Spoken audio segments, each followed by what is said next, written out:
Welcome back. Chapter 53, Friday, July 21st, 2017. On Friday morning, Sydney stood outside the New York office of the chief medical examiner. She paced for a few minutes while she waited. The sun was just up, casting the city in a lavender radiance as it peeked over Brooklyn and slid its reflection along the East River. Derek leaned against the building's facade, his back against the brick, and his camera on the sidewalk next to him. Livia Cuddy appeared from around the corner, offered a quick good morning, keyed the front door, and all three headed inside. 10 minutes later, they were in the basement morgue. "I wish I could get my hands on another cadaver," Livia said, "but they're not easy to come by. We only scored the two in Raleigh because we used them for the end of the year project. If you give me a week, I might be able to pull some things." Sydney shook her head. "I don't have a week."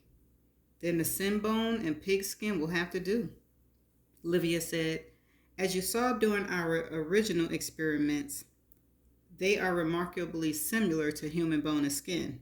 This wouldn't hold up in court, but for what you're after, it'll be just fine." Livia lifted her chin to Sydney. "Let's have a look." Derek was already filming when Sydney pulled Grace Sabow's love lock from her purse. She placed it there last night after her chess game with Marshall and before claiming a headache to avoid having the conversation she had originally planned with Grace. It had been an abrupt and awkward departure, but with her mind processing so many things at once, Sydney could think of no more graceful way to get out of the apartment. She had called Livia on the way home and arranged this morning's meeting. She had handed the mesh satchel to Livia, who poured the lock into her hand. "Well," Livia said, "it's heavy enough, and the edges are smooth and round." "Do you think it could cause Henry or Julian skull fracture?" Sydney asked. "Let's find out." Dr. Cuddy got down to business. Next to the morgue table was a sin bone replica of a human skull. Sydney remembered the polyurethane imitation that closely resembled human bone from when Cuddy and her cohorts used them in Raleigh, along with cadavers to disprove the boat ore theory. Livia draped the back of the skull model with pigskin, which contained an adhesive interface that tightly gripped the synthetic skull. She set the model on a pole and adjusted its height to 6 feet 2 inches to match Julian. Livia dropped the love lock back into the satchel and cinched the strings together. Then she grasped the top of the sack in her fist like she was swinging a sock filled with lead, which she was.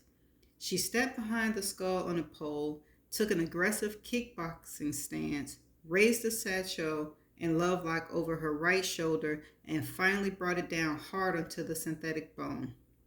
The sound of impact was less sickening than when Livia had struck Damien the cadaver, but it still sent a shockwave through Sydney.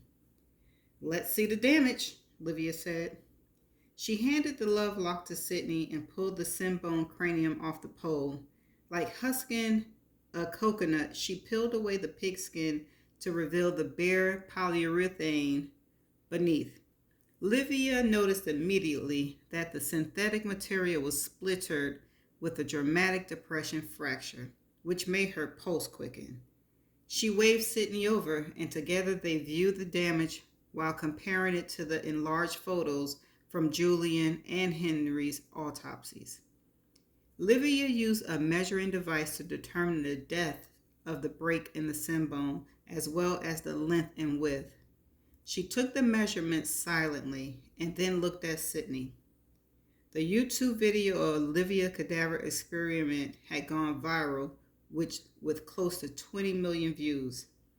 Dr. Cuddy's stock has risen in the circle of forensic medicine, and her celebrity has spawned interview requests and invitations to authors' chapters in forthcoming pathology textbooks. She had received a score of calls from defense attorneys around the country, and one in the UK invited her to consult lucratively on their cases. She was readying to start her first job after fellowship at the prestigious New York office of the chief medical examiner, and by all accounts, Dr. Cuddy needed more enhancements to her profile. Yet, the scene in front of her was certain to bring it. Same depth, Livia said, about 3 centimeters. This could vary, obviously, on how hard the lock was swung, but the length and width of the fractures are spot on match. At least similarly enough to argue that they were produced by the love lock. Ooh, ooh. Sydney ran a hand through her hair and looked briefly at Derek, who hadn't taken his eyes away from the viewfinder. Let's run a fiber analysis on the satchel, Livia said. See if it's made from organza nylon. Ooh, and that's the end of chapter 53. Ooh, is my theory getting closer and closer? I said it was the lock. Let's see. Chapter 54, Friday, July 21st, 2017. It was a Friday evening, just about the time the season recap episode of The Girl of Sugar Beach was airing, when Sydney shut down her computer. She had just strung together the footage Derek had taken this morning in Livia's Cuddy's morgue. What exactly she was planning to do with it was not yet clear. Graham had stormed into her office earlier in the day to show her the latest test audience numbers, which indicated that 95% of viewers would be satisfied with Grace Sabot's exoneration, which was scheduled to be shown in the final portion of episode 10. Graham also revealed the proposed outlines the executive team had created that detailed the content for episode 8 and 9. Sydney listened to Graham's pitch with the type of deft concentration of someone with more pressing matters on her mind. When he left, she had spent the rest of the afternoon buried in Julian's file, reading and rereading the information until she found what she was looking for. She remembered Don Marcus, the detective she had interviewed earlier in the documentary, having mentioned the document. It was buried in the reams of information that came from the St. Lucian police force. But after a page-by-page search, she located it. The find sent her mind off on a tangent until she put together its potential use. Now, at nearly 8 p.m., at the end of a whirlwind week, black circles grew darker under her eyes, and a fluttering twitch took to her left eyelid. The pressure of what she had discovered and the anxiety of being on the brink of proving it had exhausted her, and she still needed to make one more stop tonight. Without warning, the deep, practiced voice of Luke Barrington filled her office. It was sure to add to her stress level. I hear you're causing quite a fuss for a brass around this place. Sydney grabbed the thumb drive that contained her edits from the past 2 hours and dropped it in her purse, which she hung over her shoulder. I was just leaving, Luke. Do you need anything, or are you just here to give me grief? I'm here to tell you I'm proud of you. She was collecting the pages from Julian Chris's file and preparing to walk past him without offering eye contact, but his sentence stopped her. She stood upright behind her desk and stared at him. I'm not much for humility, Luke said, so take this for what it's worth. You've got them running scared. I hope you know that. Who? The Suits. They consider you a loose cannon, but they also know you're a talented producer. They hate you for not conforming to their way of doing things, but they love you for creating a show that's 20 plus million people are watching each week, and on which advertisers are fighting for space. For executives at a major network, you scare the hell out of them. You make them money, but you're unpredictable. And what? They sent you to rein me in? Yes, they talked with me about it. I told them I'd talk with you. Luke, I missed a deadline. It's not the end of the world. And in the grand scheme, don't do it their way, Luke said, cutting her off. What? Do it your way. Shit, Sydney. If I could start my career over and take a path that more closely represented my interests, I'd do it in a second. Instead, here I sit. I'm a rating whore. I live by my ratings, and eventually I'll die by them. I've painted myself into such a tight corner that I don't even get to choose my stories anymore. I have to stick with the masses. They tell me what to feature, and I do it. If I run something that's not a ratings giant, I'm a failure. Don't set your career on the same course. Why are you telling me this? Because I know what you're after, and I compare it to what I chased my entire career. I was after fame and fortune. You're after the truth.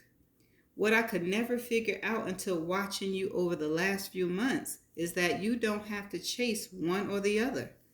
But you've got to start off looking for the truth, not the other way around. A slight smile came to Sydney's face. I'm not sure Ray would appreciate the advice you've given me. Luke smiled. Fuck them. He turned to leave. Can't wait to see the final episode, but do them your way. For the first time since knowing him, when Luke Barrington left her, there was no cavernous, ringing in her ears. Okay, Luke, can we trust him? We'll see. Although it was a dump of an episode, created because New Finest had caused her to question how she wanted to proceed with the documentary, Sydney refused to produce substandard work. She and Leslie made sure the episode was a well-constructed and entertaining retelling of the previous 7 installments that summarized the details of Julian's death and Grace's incarceration, the holes that existed in her conviction, the mistakes in judgment and procedure made by the St. Lucian police force, and an explanation for the evidence against Grace Sabode.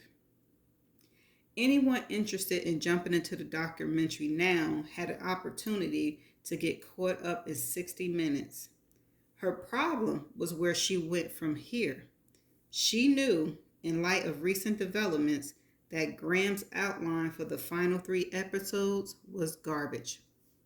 The way the executive wanted the documentary to end nice and neat, with a big red bow tied to Grace's exoneration, was not going to happen. Once Henry Anderson's death was revealed, all hell would break loose. And if she moved forward with her theory about the love lock and who had swung it, there was no chance of wrapping things up in 3 weeks. She hailed a cab and paid the fare 20 minutes later when the driver pulled to the front of Alcove Manor. She checked in at the front desk, stuck her name tag onto her blouse, and rode the elevator. She found Gus Morales sitting in his bedside chair watching the recap episode.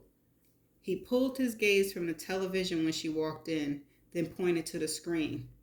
What the hell is this? A summary episode. I just cringed watching the whole season. I don't need a recap. Binge watch.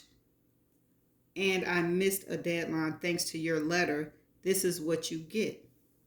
Gus muted the television. What did you find? The skull fractures are the same, Sydney said. He narrowed his eyes. How do you know for sure? The ME compared Henry's skull fracture from the autopsy to Julie and Chris. They're nearly identical. Son of a bitch, Gus said. And, Sydney said, I think I found the murder weapon. Gus shook his head like it was too much, then waved his hand. Help me up. I've got to walk while you tell me this story. A few minutes later, Sydney walked next to Gus as he shuffled down the hallway, his walker sliding over the linoleum as he limped on his prosthetics. She told the story of the last 24 hours, her aborted attempt to confront Grace, her her cryptic chess match with Marshall, the love lock, and her visit to Dr. Cuddy morgue this morning. That's a hell of a find, Gus said. Now the question is, what do I do with it? I've got to talk to Mrs. Anderson again to let her know that we found and to let her know what we found and to see what she wants to do about it. Then I've got to talk to the police. Gus shook his head. Reopening a 20-year-old case is never tops on their list. They weren't keen on it when I tried after 8 years. But with enough evidence and pressure like you might be able to bring, they won't be able to ignore it. The other issue is that she just got out of jail. Grace? Yes.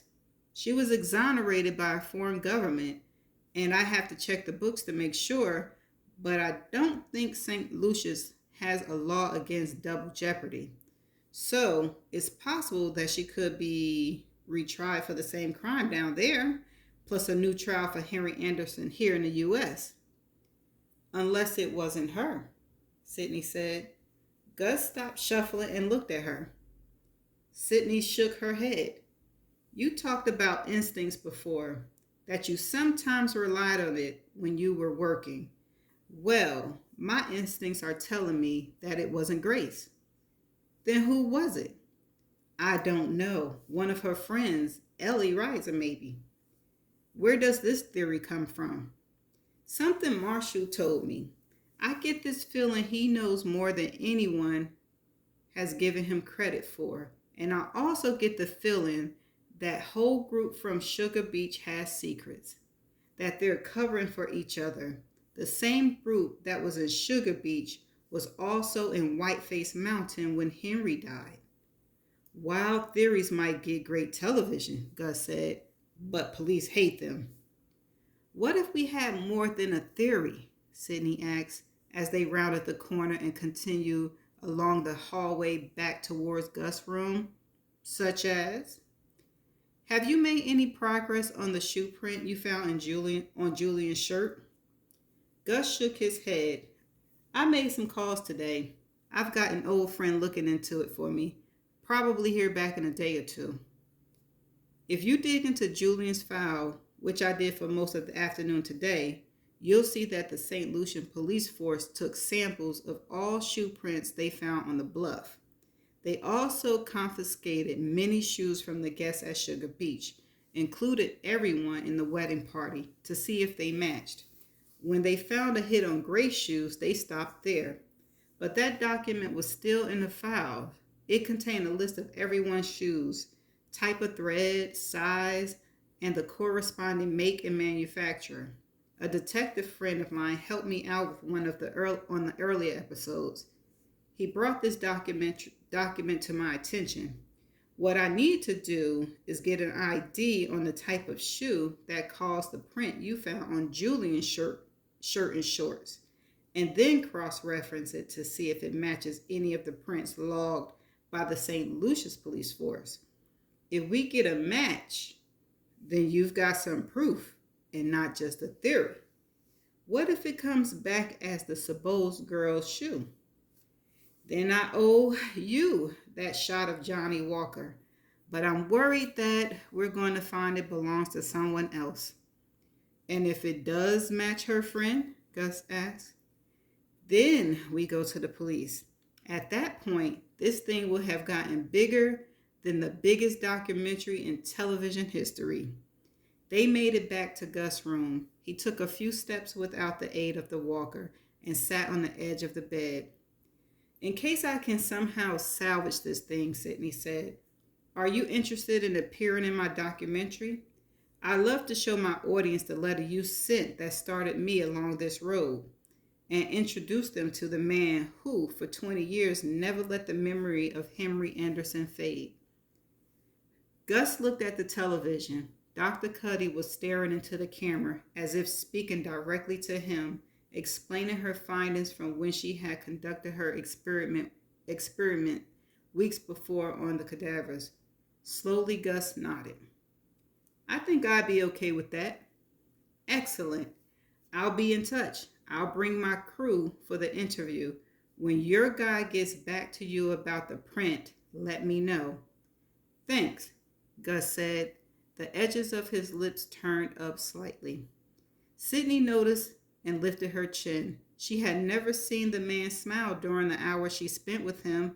Excited about your television debut? No, Gus said. I don't give a crap about being on television, but it feels good to feel like a cop again. And that's the end of chapter 54.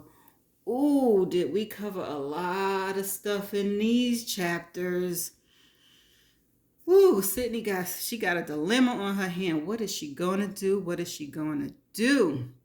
It's okay, so it's the lock, I think. I'm not sure, but I'm saying it's the lock. And my theory is that it's either Ellie, because she kind of envious and jealous of Grace a kind of bit, or Charlotte because of Daniel. But we have how many more chapters? We have 8 more chapters, I think, and we shall find out. So I'm gonna see y'all in the rest of the chapters. Bye for now.